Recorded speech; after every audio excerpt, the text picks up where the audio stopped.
ಒಂದು ಪರ್ಫೆಕ್ಟ್ ಆಗಿರೋ ಸೊಸೆ ಹೆಂಗಿರಬೇಕು? ತನ್ನ ಮನೆ ಬಿಟ್ಟು, ತನ್ನ ಅಮ್ಮನ ಮನೆ ಬಿಟ್ಟು, ತನ್ನ ಕಂಫರ್ಟ್ ಲೈಫ್ ಬಿಟ್ಟು ಒಂದು ಹೊಸ ಮನೆ ಬಗ್ಗೆ ಬಂದಿರೋ ಹುಡುಗಿ. ಅವಳು ಆ ಮನೇಲಿ ಏನ್ ಬಯಸ್ತಾಳೆ ಹೇಳಿ? ದೊಡ್ಡದೇನೂ ಅಲ್ಲ. ಸೊಸೆ ಅನ್ನೋ ಪಟ್ಟನೂ ಅವಳಿಗೆ ಬೇಕಾಗಿಲ್ಲ. ಅವ್ರ ಮನೆ ಮಗಳು ಅಂತ ಸ್ವಲ್ಪ ಪ್ರೀತಿ, ಸ್ವಲ್ಪ ಕೇರ್, ಸ್ವಲ್ಪ ಮಾತಾಡೋರು ಸಿಕ್ಕರೆ ಸಾಕು ಅಂತ ಅನ್ಕೊಂಡಿರ್ತಾಳೆ. ಆದ್ರೆ ಪ್ರೆಸೆಂಟ್ ಜನರೇಷನ್ ನಲ್ಲಿ ಒಂದ್ ಮನೆಗೆ ಸೊಸೆ ಬೇಕು ಅನ್ನೋದ್ಕಿಂತ ಅವ್ರ ಮನೆಗೆ ಒಬ್ಳು ಕೆಲಸದವಳು ಬೇಕು ಅನ್ನೋ ಆಸೆನೆ ಎಲ್ರಿಗೂ ಜಾಸ್ತಿ ಇರುತ್ತೆ. ಎಲ್ಲರೂ ಪರ್ಫೆಕ್ಟಾಗಿ ಏನಿರಲ್ಲ. ಅವ್ರಿಗೂ ಕೂಡ ಅಡ್ಜಸ್ಟ್ ಆಗೋಕ್ಕೆ ಸ್ವಲ್ಪ ಟೈಮ್ಗಳು ಬೇಕಾಗುತ್ತೆ. ಅದು ದಿನ ಆಗ್ಬೋದು, ತಿಂಗಳಾಗ್ಬೋದು ಅಥವಾ ವರ್ಷನೇ ಆಗ್ಬೋದು.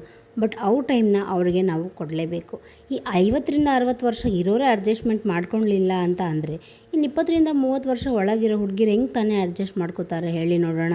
ಮದುವೆಗಿಂತ ಮುಂಚೆ ಏನೋ ಯಾವ ಹುಡುಗಿರಿಗೂ ಆಸೆ ಇರಲ್ಲ, ನನ್ನ ಗಂಡ ನಾನು ಅಷ್ಟೇ ಇರಬೇಕು ಅಂತ ಹೇಳ್ಬಿಟ್ಟು. ಅವಳು ಕೂಡ ಎಲ್ಲರ ಜೊತೆನೇ ಚೆನ್ನಾಗಿರಬೇಕು ಅಂತಲೇ ಅಂದ್ಕೊಂಡು ಮದುವೆ ಆಗಿರ್ತಾಳೆ. ಆದರೆ ಅವಳಿಗೂ ಸ್ವಲ್ಪ ಅಡ್ಜಸ್ಟ್ ಆಗೋಕ್ಕೆ ಟೈಮ್ನ ನೀವು ಕೊಡಬೇಕಾಗುತ್ತೆ. ಹಾಗೆಯೇ ಅವಳನ್ನ ಕಾರ್ನರ್ ಮಾಡೋದು ಬಿಟ್ಟು ಅವಳನ್ನ ನಮ್ಮಲ್ಲೇ ಒಬ್ಬಳು ಅಂತ ಅಂದ್ಕೊಂಡ್ರೆ ಲೈಫ್ ತುಂಬ ಚೆನ್ನಾಗಿರುತ್ತೆ ಅಂತ ನಂಗನ್ಸುತ್ತೆ. ಯಾಕೆ ಬರೀ ಗಂಡಂಗೆ ಮಾತ್ರನ ಅಪ್ಪ ಅಮ್ಮ ಇರೋದು, ಹೆಣ್ಣಿಗಿರಲ್ವಾ? ಬರೀ ಹುಡುಗನ ಮನೆ ಕಡೆ ತಂದೆ ತಾಯಿಗೆ ಅಷ್ಟೊಂದು ಮಹತ್ವ ಕೊಡಬೇಕು? ಯಾಕೆ ನಮ್ಮಪ್ಪ ಅಮ್ಮ ಏನು ಕಷ್ಟಪಟ್ಟು ನಮ್ಮನ್ನು ಬೆಳೆಸಿರಲ್ವ? ಅಥವಾ ಏನೋ ಹುಡುಗನ ಅಪ್ಪ ಅಮ್ಮ ಅಷ್ಟೇ ಕಷ್ಟಪಟ್ಟು ಬೆಳೆಸಿರೋದು? ಎಲ್ಲರ ತಂದೆ ತಾಯಿನೂ ತುಂಬ ಕಷ್ಟಪಟ್ಟೆ ಅವ್ರ ಮಕ್ಕಳನ್ನ ಸಾಕಿರ್ತಾರೆ.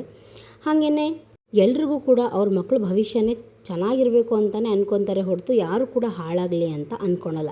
ಸೊ ಇದು ನನ್ನ ಪರ್ಸ್ನಲ್ ಒಪಿನಿಯನ್. ಇದು ಏನಾದರೂ ಯಾರಿಗಾದರೂ ಅನ್ವಯಿಸಿದರೆ, ಸೊ ನಮಗೆ ಹೇಳ್ತಿದ್ದಾಳೆ ಅಂತ ಏನಾದರೂ ಅನಿಸಿದರೆ ಖಂಡಿತವಾಗ್ಲೂ ಇದು ನನ್ನ ತಪ್ಪಲ್ಲ, ಅವ್ರದ್ದೇ ತಪ್ಪು.